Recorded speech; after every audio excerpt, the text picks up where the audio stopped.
In 2016, this country could have elected its first female president. Instead, we elected a rapist.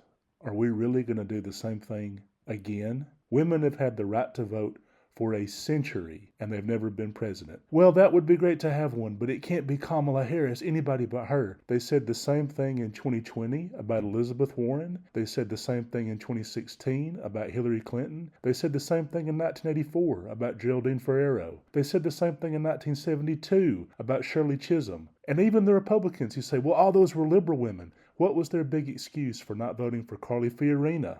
Or Nikki Haley this year? You had a former UN ambassador and governor who isn't indicted and hasn't been accused of rape and hasn't committed a coup. She sure seemed better than the guy who has more baggage than Delta Airlines. His VP shortlist didn't even have a woman on it. Women have been running for president for 50 years, and yet somehow not one of them has been perfect enough to crack that last glass ceiling. The UK has had 2 female prime ministers in the time Trump's been running for president. Brazil has had a female leader. India's had a female leader. What do Mali, Turkey, Pakistan, and Indonesia all have in common?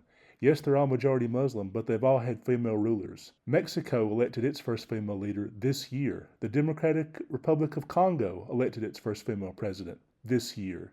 The people that Trumpers pretend that they're superior to, and they're not as civilized as us, they've all been civilized enough to elect a woman president, not Trumpers. Even though Hillary was a better candidate than Trump in every way in 2016, Trump is now a worse candidate than he was in 2016, while Kamala is a better candidate than Hillary. She hasn't committed any of Hillary's so-called offenses of why people can't vote for her. Hillary didn't do enough rallies in Michigan and Wisconsin. Kamala's practically lived there for the last couple of months. Hillary didn't do enough interviews where she let loose like Howard Stern. Kamala's done Howard Stern, the Call Her Daddy podcast. She's even been on Fox News. You can't say she hasn't been everywhere. Well, Hillary Clinton was too wonky and she had too many detailed plans and it was confusing. Now they say Kamala Harris hasn't released enough detailed plans, even though she has released plans, but it's just not sticking in people's minds like the fantasy that if they kick people back across the border, their lives will be perfect. Then people said, well, crooked Hillary, she's just committed so many crimes. She didn't commit any crimes, but now Kamala Harris is a prosecutor, and they say she's too devoted to the rule of law. She wants to lock up too many people. They said Hillary Clinton wasn't warm enough.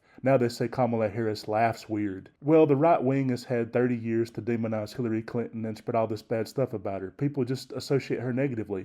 Now they say they don't know enough about Kamala Harris. Well, you should know her. She was the Attorney General of California. She was a senator from California. She's been the vice president for 4 years, including her time as the district attorney for San Francisco. She has more government experience than Trump and J.D. Vance combined and multiplied by 2. So you would think people would know who she was. Trump says she's lazy, but she's broken more ties in the Senate than any other vice president in history, meaning the only real job for a vice president. She now holds the record for doing that. She's the Babe Ruth of breaking ties in the Senate. She is a substantially better candidate than Hillary was, and Trump is substantially crazier than he was in 2016. If a woman is not going to be elected this cycle, when will they ever be? No male president has ever been perfect. Why should Kamala have to be?